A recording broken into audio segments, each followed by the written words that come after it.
Den heutigen Morgen verbringe ich bei Hexen. Aber nicht irgendwelchen Hexen, sondern den Nachthexen von Butscha. Die Nachthexen sind eine Einheit von Freiwilligen aus Butscha, die größtenteils aus Frauen besteht und die nachts mit Hilfe dieses Geräts Schachetdrohnen vom Himmel holen.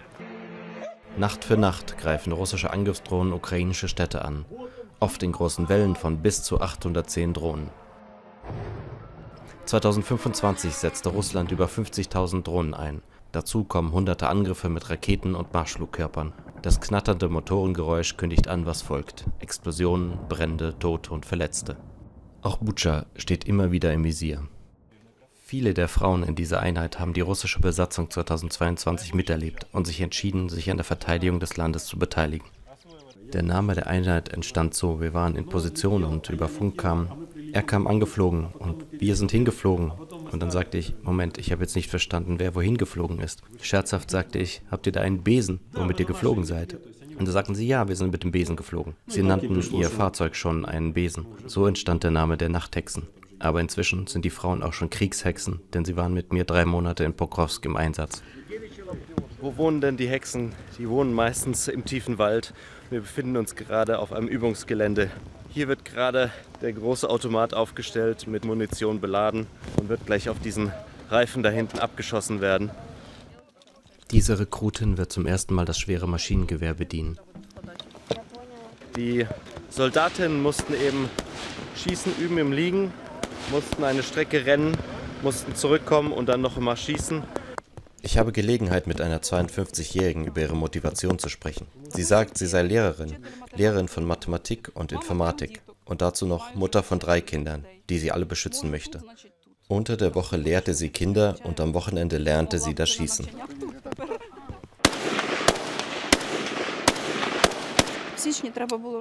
Im Januar muss ich mich dann entscheiden, entweder arbeiten oder Freiwilligendienst. Und auf der Basis, was gerade wichtiger ist, entschied ich mich, hier zu sein. Denn es ist viel wichtiger, hier zu sein.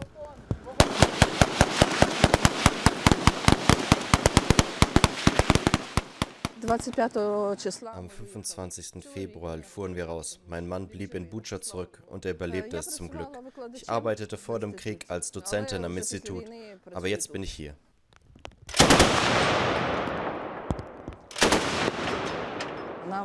Wir brauchen moralische und materielle Hilfe. Sollten die Russen durchbrechen, werden sie uns nicht verschonen. Und die Deutschen noch weniger.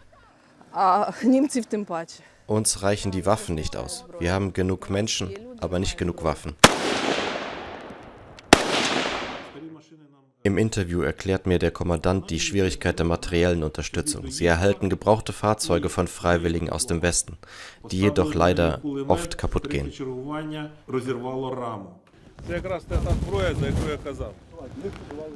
Hier sehen Sie das schwere Maschinengewehr, wovon ich sprach. Es steht momentan auf einem T4 Volkswagen. Und Sie sehen, dass dieser Rahmen vor kurzem geschweißt werden musste. Das Problem ist, dass das Fahrzeug den Rückstoß des Maschinengewehrs nicht aushält. Es geht einfach kaputt.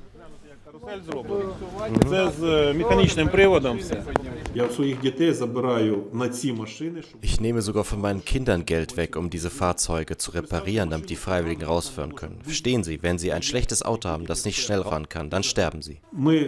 Damit Sie verstehen, wir sind mal unter Clustermunitionsangriffe in Pokrovsk geraten und dank der schnellen Fahrzeuge konnten wir aus der Situation fliehen. Ein schnelles Fahrzeug ist die Chance zu überleben.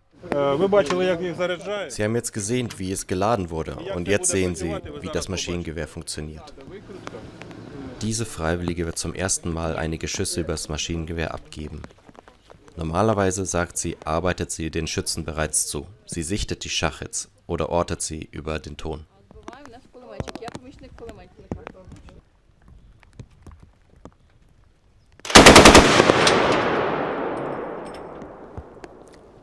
Nacht für Nacht stehen die Nachthexen von Butscha bereit, um russische Schachets abzuschießen und den Himmel der Ukraine sicherer zu machen.